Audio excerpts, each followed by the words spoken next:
Hi, I'm Philip Hatfield.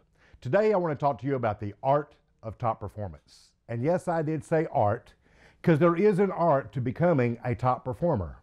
Now you may say, whoa, stop right there, Philip. I don't have an artistic bone in my body. Well, that's okay, because I don't either. However, becoming a top performer is very easily learned. Or you may already possess the skills you need in order to be a top performer. There are so many different skills and things that we can talk about, but I just want to talk to you about 4 today. To be the very best you can be, to be a top performer at home and in the marketplace, number 1 is we've got to have a solid foundation. You know, you think of a foundation, and I happen to live in Dallas, and when they go to build those big skyscrapers downtown, it's a long time before you ever see anything coming up out of the ground. It's because for the beginning, they're digging holes deep. The deeper the hole, the stronger the foundation in order to hold that tall skyscraper as it reaches up into the sky. So any architect or any builder can walk up to just about any type of hole, look down in it and see the depth of that hole and know about how tall that building's going to be. And that's the same with us. We have to have a solid foundation inside of ourselves. We have to have a good root system. We have to be rooted and grounded.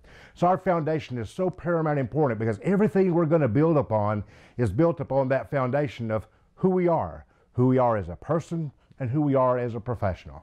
Another thing is your integrity. Now, when you think about integrity, we know what integrity is, but let me take it a little bit further. Let's go back to that building downtown Dallas. When you look at that building, you start seeing all these steel being assembled inside that structure, don't you? Think of the structural integrity, how strong that steel has to be. It's got to be strong. It's got to be solid. Some places it's going to be bolted together. Some places it's going to be welded, and some places both. But when you look at that steel, it has to have a structural integrity. But think of this also. Not only does it have to be strong, but it's got to be flexible as well. It's got to be flexible without breaking.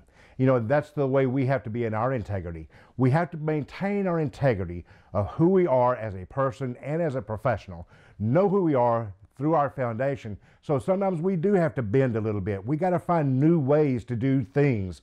Problems comes, obstacles, barriers, struggles. We have to find new ways. So sometimes we've got to be a little flexible.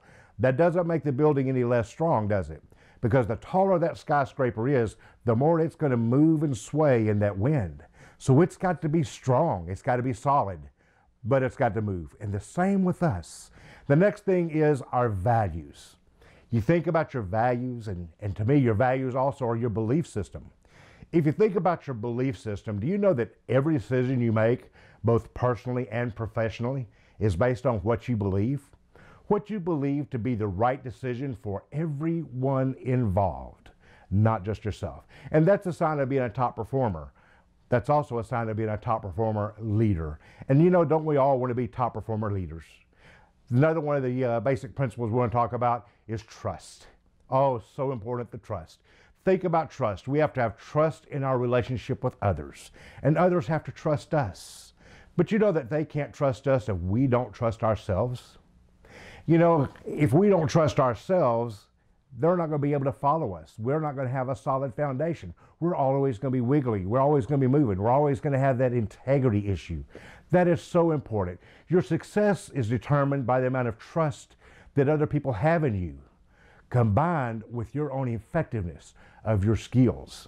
So as you look at those things, those are 4 basic tenets that we wanted to talk about. But one more I want to add, creativity. Creativity is what pulls all of those together. Now, when you talk about creativity, to me, creativity starts with encouragement. First, you start encouraging yourself and you start encouraging others. And as you encourage them, then that motivation becomes. Then as the motivation begins to move and grow, then comes inspiration. Then as you begin inspiration, you start getting this will to achieve your goal, achieve the dream. And as you start getting the will, you start moving forward to start making things happen. But then as you're being encouraged and motivated and inspired, that's when the creativity really opens up and the innovation happens as far as how to find new solutions to new problems. You know what? These are just some basic things on how that we can be top performers. You know, as Zig Ziglar always says, you are who you are and where you are by what has gone into your mind. You can change who you are, you can change where you are by changing what you put into your mind. So you know what, in order to be a top performer, let's start with the foundation. Let's start putting the good stuff in so we can start getting the good stuff out.